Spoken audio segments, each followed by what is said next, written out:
Carbohydrate കാരണമാണ് നിങ്ങൾക്ക് diabetes വരുന്നതും ബോഡി ഫാറ്റ് കൂടുന്നതും. കാർബോഹൈഡ്രേറ്റ് ഒരു എസെൻഷ്യൽ ന്യൂട്രിയൻ്റ് അല്ല. അതുകൊണ്ട് നിങ്ങൾക്ക് ഹെൽത്തി ആയിരിക്കണം എന്നുണ്ടെങ്കിൽ പ്ലാന്റ് ഫുഡ്സ് കഴിക്കാനേ പാടില്ല. ഇങ്ങനെ പറയുന്ന ഒരുപാട് പേര് നിങ്ങൾ കണ്ടിട്ടുണ്ടാവും. ഇങ്ങനെ ക്ലെയിം ചെയ്യുന്നവർക്ക് ഒന്നെങ്കിൽ ന്യൂട്രീഷനെ കുറിച്ച് തീരെ നോളജ് ഇല്ല, അല്ലെങ്കിൽ അവർക്ക് ബിസിനസ് പരമായി എന്തെങ്കിലും ബെനിഫിറ്റ്സ് ഉണ്ടാവാം.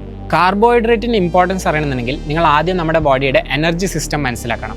ATP-CP energy system, aerobic glycolytic system, aerobic energy system, glycolysis, Krebs cycle, electron transport chain, ഇതൊക്കെ പ്രോപ്പറായി മനസ്സിലാക്കി പഠിച്ച ഒരാൾ കാർബ്സ് കഴിക്കാനേ പാടില്ല എന്ന് ഒരിക്കലും പറയത്തില്ല. At the same time I do agree, excess കാലറീസും എക്സസ് കാർബോഹൈഡ്രേറ്റും ഹെൽത്തിനൊരു പ്രശ്നം തന്നെയാണ്.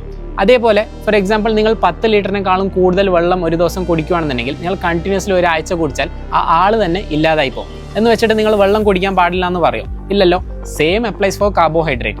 കാർബോഹൈഡ്രേറ്റ് അല്ല പ്രശ്നം, എക്സസ് കാർബോഹൈഡ്രേറ്റ് ആണ് പ്രശ്നം. നെക്സ്റ്റ് ആണ് ബിസിനസ് ബെനിഫിറ്റ്. കാർബോഹൈഡ്രേറ്റ് ഇല്ലാത്ത ഡയറ്റ് ചാർട്ട് പ്രിപ്പയർ ചെയ്യുന്നതും വിൽക്കാനും വളരെ ഈസിയാണ്. കാർബോഹൈഡ്രേറ്റ് ഇല്ലാത്ത ഡയറ്റ് ചാർട്ട് ഒരെണ്ണം ഉണ്ടാക്കിയാൽ എന്ത് മെഡിക്കൽ കണ്ടീഷനിലുള്ള ആൾ വന്നാലും അത് തന്നെ കൊടുത്താൽ മതി. ഇപ്പം നിങ്ങൾക്ക് സംഭവം മനസ്സിലായോ? നിങ്ങളൊരു റിയൽ കോച്ച് ആണെങ്കിൽ ആദ്യം നിങ്ങളുടെ എഡ്യൂക്കേഷനും നോളജും ഒക്കെ ഇമ്പ്രൂവ് ചെയ്യാം. എന്നിട്ട് ഇതിനൊരു ബിസിനസ് മാത്രമായി കാണാതെ നിങ്ങൾ ക്ലയൻസ് വരുമ്പോൾ ഒരു ഡയറ്റ് ചാർട്ട് തന്നെ എല്ലാവർക്കും കൊടുക്കാതെ അവരുടെ പ്രിഫറൻസസും ഗോൾസൊക്കെ നോക്കിയിട്ട് എല്ലാവർക്കും പ്രോപ്പർ ആയിട്ടുള്ള കസ്റ്റമൈസ്ഡ് ഡയറ്റ് ചാർട്ട് കൊടുക്കുക. എന്നിട്ട് മതി ഈ 2-3 മാസത്തെ സർട്ടിഫിക്കേഷൻ കോഴ്സും 5 വർഷം എടുത്ത് ചെയ്ത BSc ആൻഡ് MSc ന്യൂട്രീഷൻ കോഴ്സിനെ കമ്പയർ ചെയ്യുന്നത്.